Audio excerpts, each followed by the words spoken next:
Hey everybody, what's going on? I'm DJ Sixsmith. You're watching The Sit Down. Very pleased to be joined by Dr. Stacy Smith. How are you? It's great to be here. Got a lot of good stuff going on here. Yeah, we've been pretty busy, and we're finally seeing change in the industry, so it creates a lot of motivation to keep going. What is it like for you to finally see some changes after all the work that you've done? Oh, it's surreal. To be working at something for over a decade and to really just have a flat line year after year after year. And this year in particular, there have been so many changes, and probably the most recent change that we're thrilled about is the percentage of female directors in feature films. This year we're projecting between 12 and 14%. And while that is a far cry from equality, 50%, typically it's about 4% of all directors are women across the top 100 films. So to see a jump to 12 to 14% really illuminates a shift, not just a blip. The numbers for 2020 are equally strong. We've already taken a look, so it's a trend that will at least hold for 2020. And then the DGA just put out a report yesterday that the percentage of women in the director's chair in television is also up. And so it's a lot of satisfaction to see that people are starting to give access and opportunity to individuals that hold talent, not based solely on how they look, but on what they can do. So in that regard, I think there's been a bit of celebration around the lab at USC, but we're a far cry from where we need to be. And so it's continuing the work that we're doing, continuing the partnerships, continuing the pressure to ensure that over time, access and opportunity for women, people of color, the LGBT community, people with disabilities, that there's really an inclusive ecosystem in the entertainment space. What do you think have been the biggest changes in allowing for that to happen? Because that's a significant bump just from where we were a couple years ago. What are the biggest things in your mind that changed that? Well, I think there's been a few factors and a confluence of different activities in this space. So a few years ago, there was the ACLU's call to the EEOC to increase hiring female directors across studios and large budget content in the entertainment industry. Secondly, the streamers. Right? They're hiring very differently behind the camera. I think that creates a set of comparison companies against the legacy media organizations that we've seen. And when you see places like Netflix or Amazon hiring more inclusively behind the camera, people start to question, I think, executives at the other multinational companies, well, why aren't you doing the same thing? They're showing that it can be done. Third, I don't think we can underestimate the influence of Time's Up and Me Too. And really, it's been about 2 years since the Harvey Weinstein story broke. And women are working arm in arm in ways that we haven't seen in the past. And so I think that there's a different cadence, a different rhythm, a different drumbeat about access and opportunity, and really the focus on hiring, not shadowing programs, not mentorship, but really changing who gets to carry these large movies.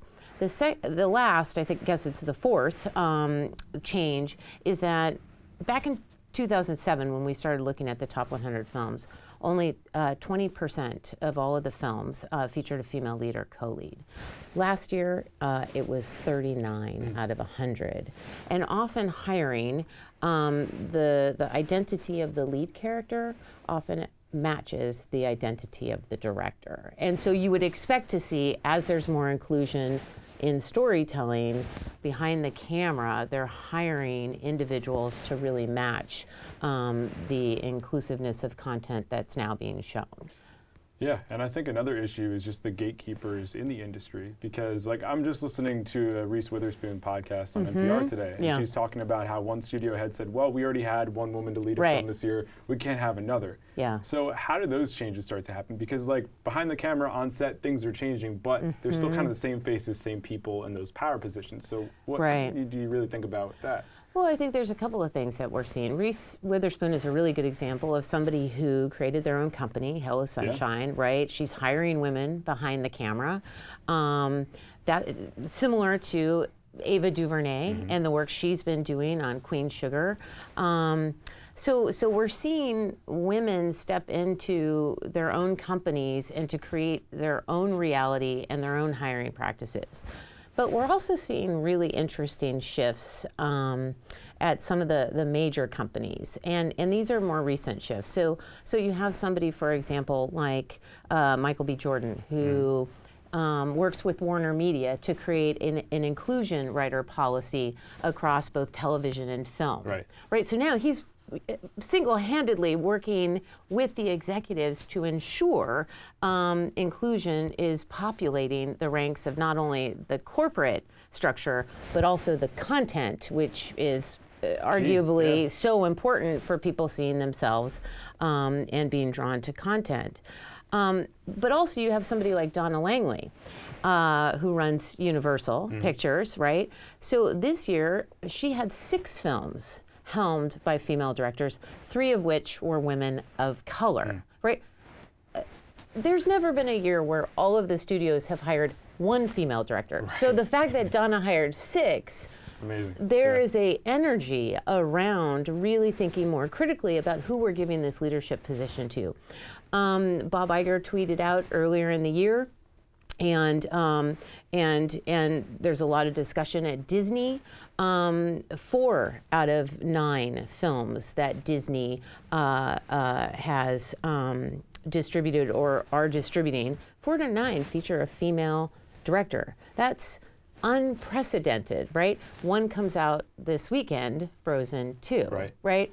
And so what has been, I think, so fantastic to see this year is it's live action and animation, right? Because Jen Lee with Frozen isn't the only one.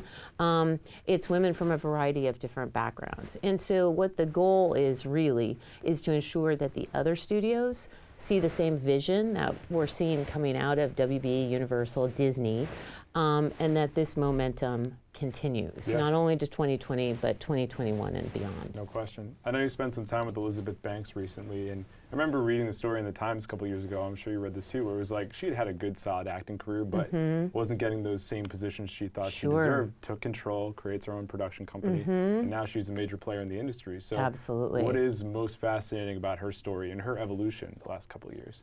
Well, she's a multi-hyphenate, right? And she's somebody, much like the other women we talked about, whether it's Ava DuVernay or Reese, who's really taking control of the path forward for her production company. But anytime someone acts, directs, writes, produces, and is a champion for talent, they're really blazing a trail that I think is extraordinary. And with Elizabeth in particular, she also has the comedy focus, which is, just resonates on so many levels. And so I really think of her as a smart business person, really, that understands how to think about storytelling across different platforms. Shrill, of course, on Hulu was a success.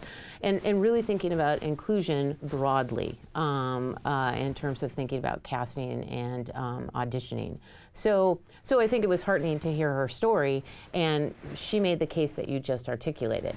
She wanted to step behind the camera to have more control over the roles that not only other women get to have in storytelling, but for herself as well. Totally. I think one of the interesting things you mentioned before about Me Too, Time's Up, so much of this has been processed in the moment.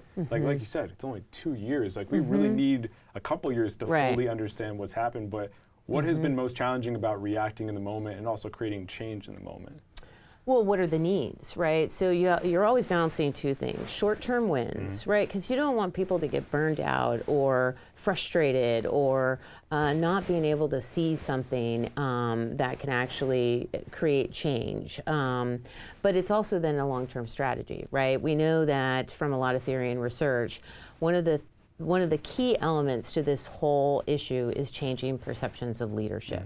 We know from a lot of theory and research that because the prototype for leadership is still very masculine in nature, the cognitive prototype, women aren't being considered in leadership positions, and when they are considered and there's a misstep, they're often punished more severely.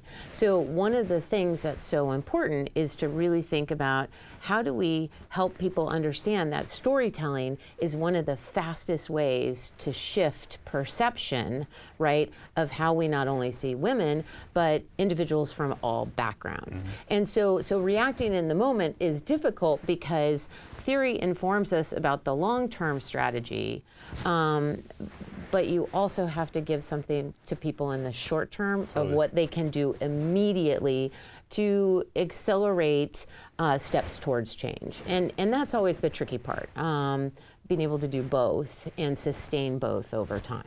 Yeah, and one of the immediate things is like the conversations you can have with your students at USC. Like I think about, I was out of school, you know, less than 5 years ago. These were not conversations I was having in college. Now you get to have those conversations. So what is the most interesting part of just the classroom setting with kids of college age today?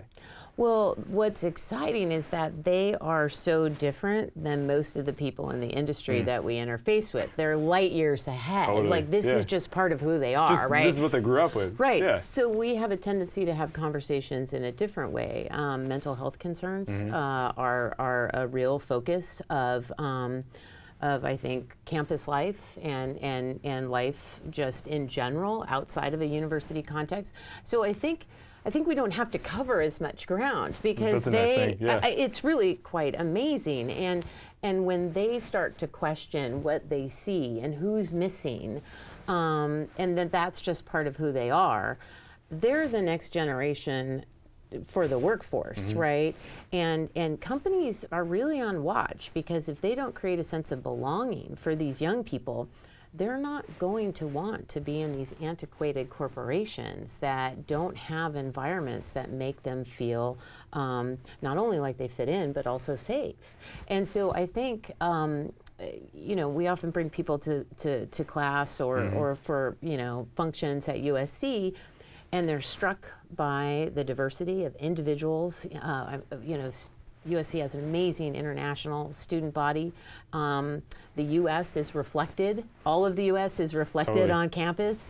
I think they're blown away by just what the world looks like because Hollywood has a tendency to only represent a very small fraction of the population. So it goes both ways. By bringing people to campus, they're sensitized to what the world actually looks like, who their audience actually is.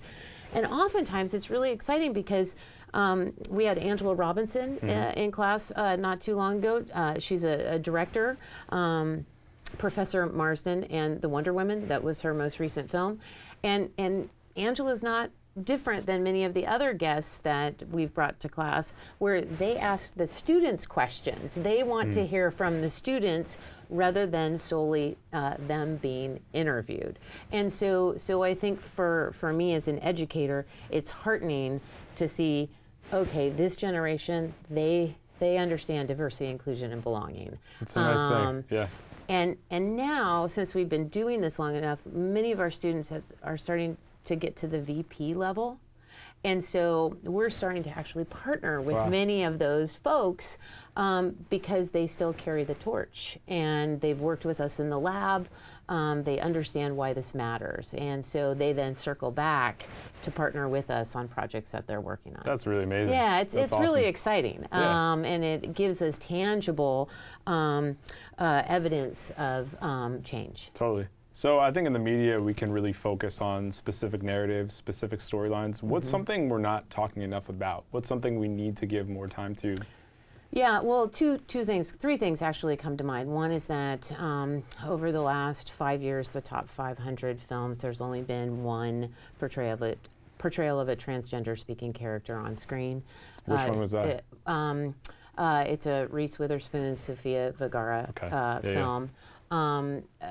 Very brief. And when you can single out one portrayal across 500 films, this is an area that we need to see the multidimensional nature of humanity, and we're seeing complete erasure in film. And so where there's progress in television and streaming for the transgender community, we're not seeing that similarly in the movie business when it comes to the motion pictures that make about 21 million north.